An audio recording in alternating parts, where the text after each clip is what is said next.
You're listening to the LA Football Podcast.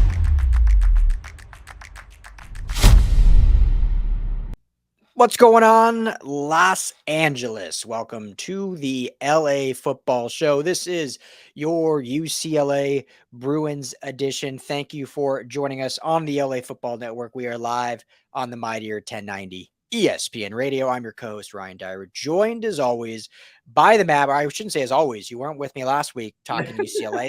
Glad to have you back, and so I don't have to mutter under my breath by myself. So, Jamal, what's up, brother? Welcome back. How we doing? Doing well, Ryan. Excited to talk about the Bruin family here, the team that has my heart in Los Angeles. So always excited to talk about the mighty Bruins and their journey towards that elusive championship that has sort of evaded my youth since, from a Pac-12 standpoint, since 1998.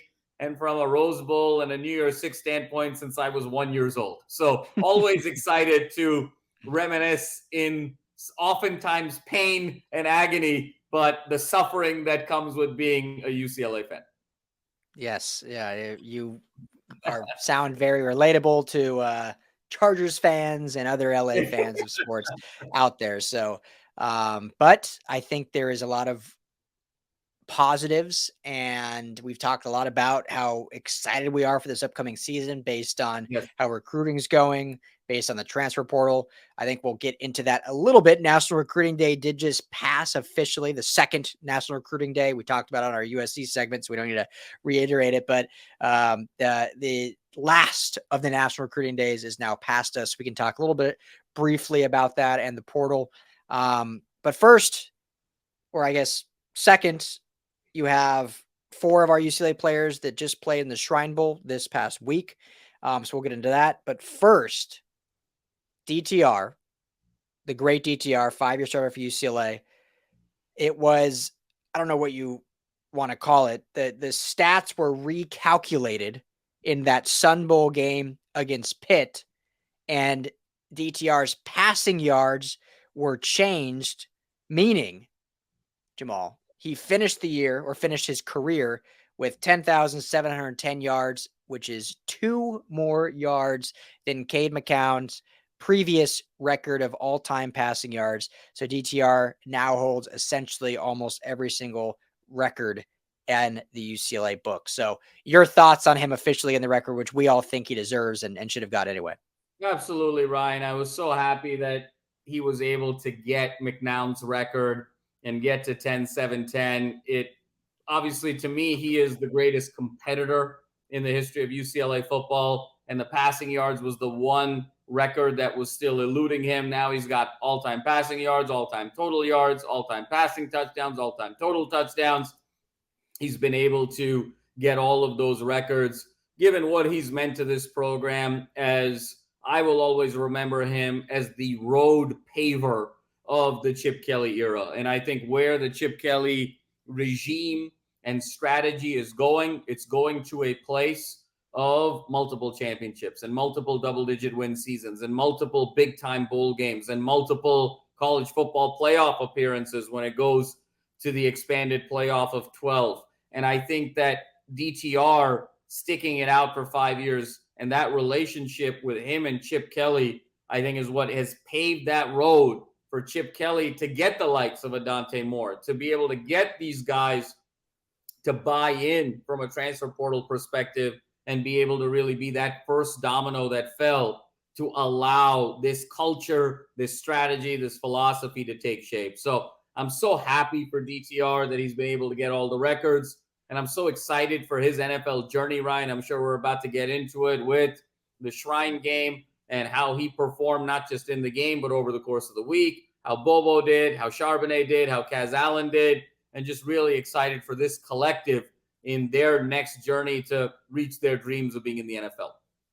Yeah, I was very happy to see it too, that it came out, I think, just like 2 days ago or whatnot. So first of all, I'm like, how did it take that long for them to if anyone here that plays fantasy footballs knows that they get that stuff out in 24 hours if there's a stat correction. So I'm curious.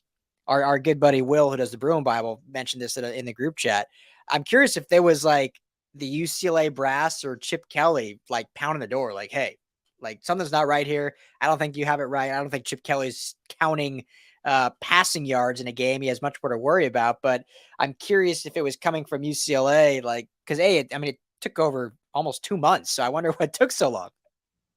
No, Ryan, I think that's exactly right. And I wouldn't doubt Chip to have someone count passing yards over the course of a game, because he's just so data driven, analytics heavy in everything that he does. And I know that Chip knew what the number was going into that game, because remember, there was a conversation of whether or not DTR would even play the bowl game.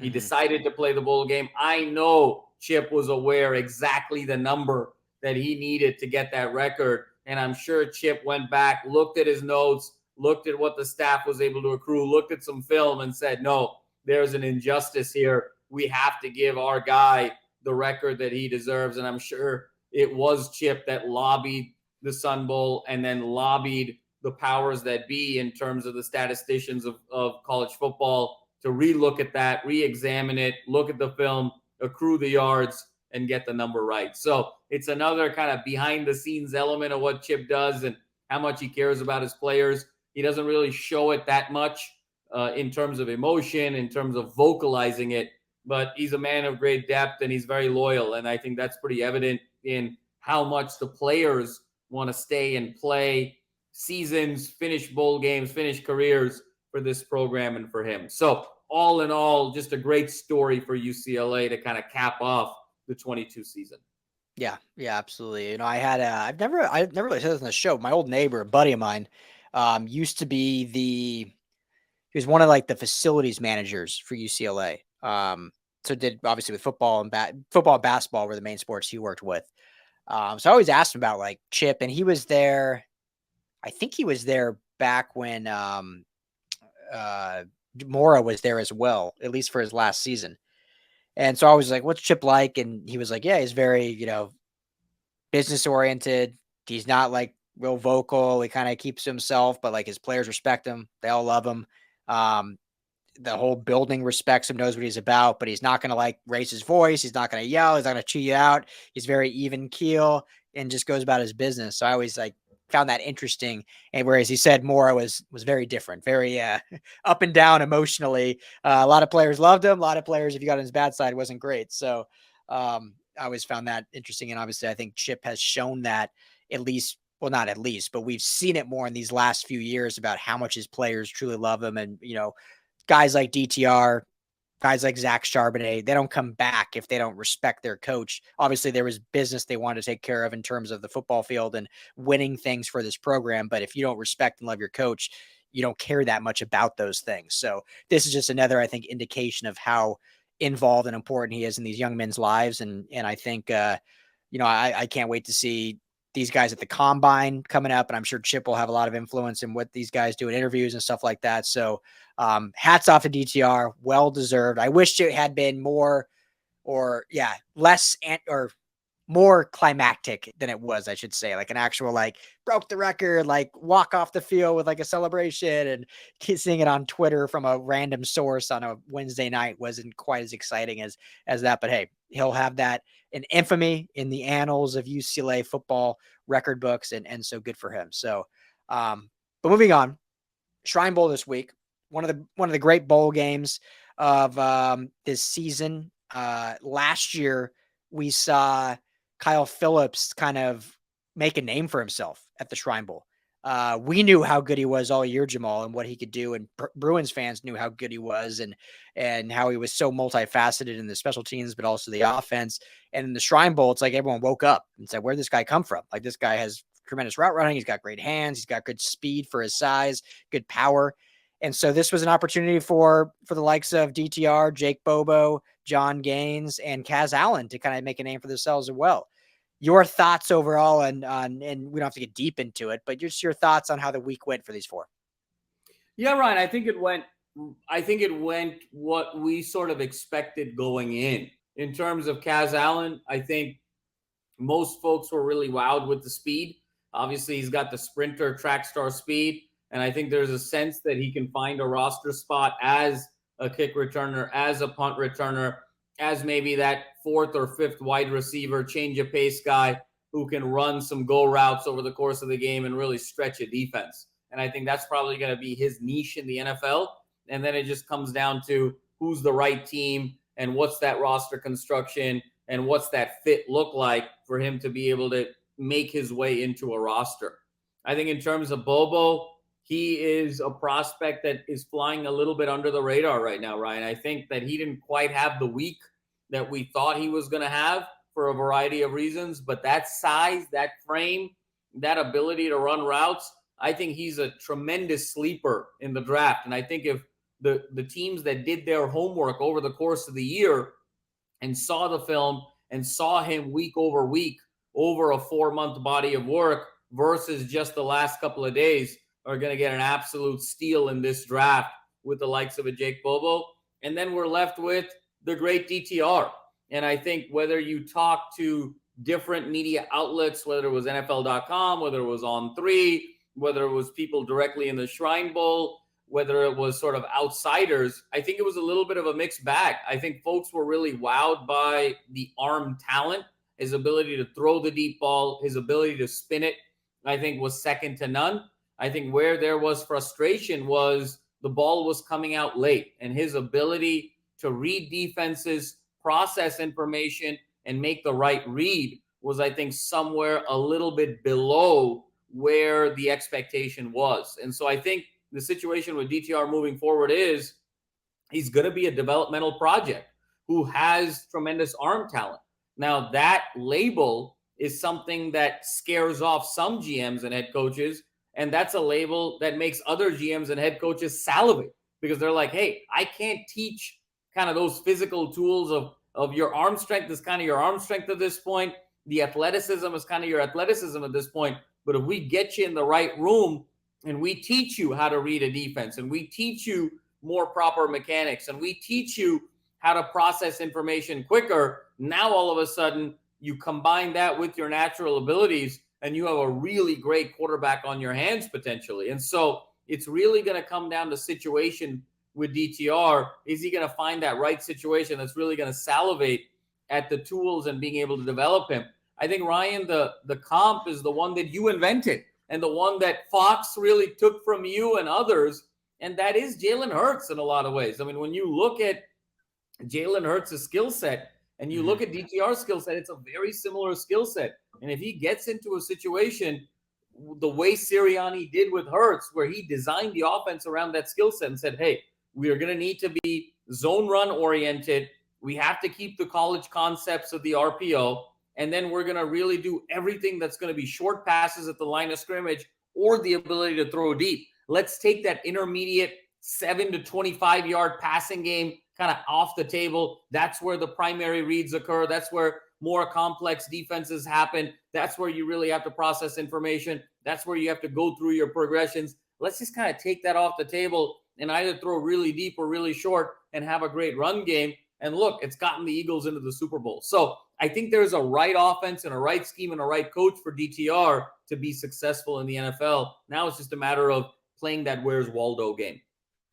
Yeah, it's got to be the right situation, as you alluded to. And I think for me, what DTR showed this week is something we already knew, and it was his personality, his leadership. We kind of know the limitations, or not necessarily limitations, but the growth needed from the throwing perspective, which you all brought up, so I don't need to repeat it. But I think the big highlights of DTR, at least nationally, was, his demeanor with the public and, dancing with the kid on the field, how he answers questions at the podium, showing his kind of you say it a lot, but his gravitas, his leadership, his cerebral intelligence when it comes to not only the game, but how to handle media. So I think he passed all those with flying colors, which I think a lot of coaches and scouts in these games care more about that, more so than necessarily what they see on the field, because there's 5 years of tape to see what he puts on the field. But I think he showed that in a big way. And, we talked offline, but the New England Patriots coaching staff on hand. And that's something that Bill Belichick absolutely looks for, is leadership, is how many starts you have under your belt, is some of the intangibles that maybe aren't coachable. And then he can then mold you and make you ways that he wants you to play. And obviously he didn't have to do that for 23 odd years because he had the same quarterback. But now I think he's realizing that like it might be a carousel in New England until they find the right guy. And not saying DTR is going to be that starter, but I think he fits the bill of what Bill Belichick looks for in the terms of leadership, in the terms of his demeanor, in the terms of his accountability, his work ethic, in the terms that he was a 5-year starter and still has a ceiling that has yet to be reached. Which we've seen Belichick draft guys like that. I'm not saying at quarterback necessarily, but draft guys at every position, sometimes reaches for guys just based on what he sees in their ceiling. And when he drafts them, everyone questions them, and he hasn't drafted very well lately, but overall, a lot of those guys have panned out because of the great football coach he is. So not saying New England is a great fit for DTR, but considering the coaches were there, whenever you see these guys in the draft in that kind of tweener positions, I've noticed Jamal a lot. The coaching staffs that were at these bowl games will draft guys that they met for the entire week, as opposed to kind of going off script and just taking a guy that they have, one scouting report on. So we'll see.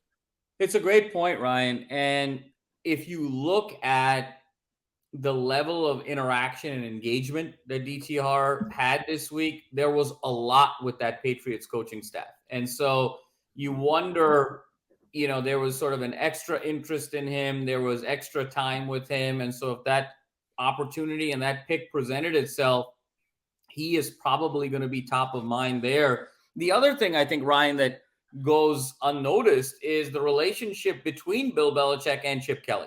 And if you realize that Bill Belichick came to UCLA over the last couple of years to sort of talk with the team, talk with Coach Kelly, and go over different concepts, both on the offensive and defensive side of the ball. And I think if one thing we're starting to realize with Belichick, especially in his later years, is that he goes back to the well of the strong relationships that he already has. He's not really a guy that's looking to expand his network, his inner circle, when it comes to either hiring coaches or getting advice or kind of tinkering with his philosophy. And so the fact that he has a strong relationship with Chip Kelly, I think he's going to lean on that potentially. And if the opportunity presents itself, I think he's going to go with that familiarity that he's been going with the last couple of years and look at DTR very, very seriously. Belichick almost feels like he's, I think a relationship therapist would say that he's afraid of getting hurt again.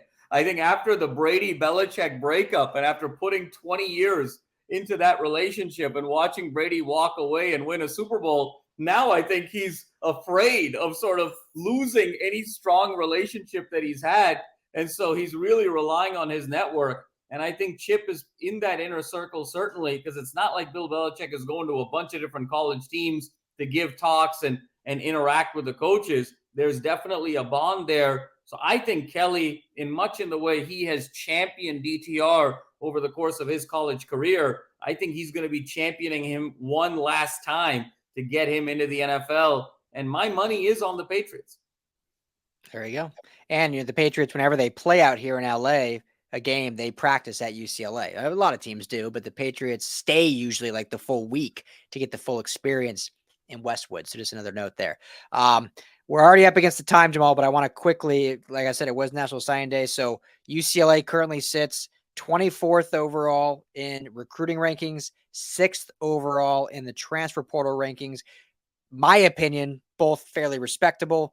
Transfer portal obviously is phenomenal. If you're top 10 there, I think that's been fantastic and why that's been Chip Kelly's bread and butter. But even 24th overall, I think is pretty good. Your thoughts in general, just kind of where they sit in terms of recruiting and transfers. I think it's been a great year for UCLA. I think 24 is a much higher number than people have given Chip credit for. This narrative that he just can't recruit at all is not really the case because it's a top 25 recruiting class. And then when you parlay that on top of a top 10 recruiting class, and some outlets, Ryan, have it even higher. Some outlets have that transfer portal class top 5. There's some outlets that have it top 2. And so when you talk about a couple other players, a Gary Bryant Jr. on the board and a couple of linemen that he's really targeting on the board, and you start looking at UCLA at receiver, at tight end, in the quarterback room, in the running back room, in the offensive line, the front seven, the secondary, I think this has the makings to be the most talented UCLA team since 1998. And I've said that a few times now over the last few weeks. And so I think when you overlay these recruiting classes on top of each other, especially these transfers year over year, I think 23 could be a very special year. And if Dante Moore is the guy, I think UCLA has a chance to threaten for a Pac-12 title. And who would have thought that just a month or two ago? Yeah, I completely agree. And, you know, I know that there was, without going deep into it because we're running out of time, but I know there was those one or two really good top flight recruiting classes in the Jim Mora era. But I think that was pre-transfer portal. So if you combine where they did the transfer plus ranking 24, I mean, you're kind of evening out in top 10. And that's, I think, impressive for the state of college football where it is and where Chip Kelly's brought UCLA from where it was when he got here 5 years ago. So I think it's really impressive and really exciting. And there's a lot of good things on the horizon. So and the last thing I'll say about that, Ryan, in 10 seconds is Mora was able to get those recruiting classes when USC was on sanctions. And he got access to players that he normally wouldn't get if SC wasn't on sanctions. And that's the moment SC was off sanctions, Mora's productivity was nosedive. This is Chip Kelly getting a 24th ranked recruiting class and an 8th ranked recruiting class through the transfer with Lincoln Riley in the building across town. So it's a sustainable strategy and it's a winning one. Yeah, exactly. So, and I think it's only going to get better when they're in the Big Ten. We've talked about it a ton. I think recruiting is only going to get better once they move to the Big Ten officially. So that's all time we got. This is the LA Football Show. If you're on radio, that is us for the 2 hours. Thank you all for tuning in. If you're on podcast platform, UCLA family, we appreciate you. We will be back next week. We got off-season coverage all year long on the LA Football Network. For Jamal Madney, I am Ryan Dyrud. Everyone stay blessed. Take care. Talk to y'all next week.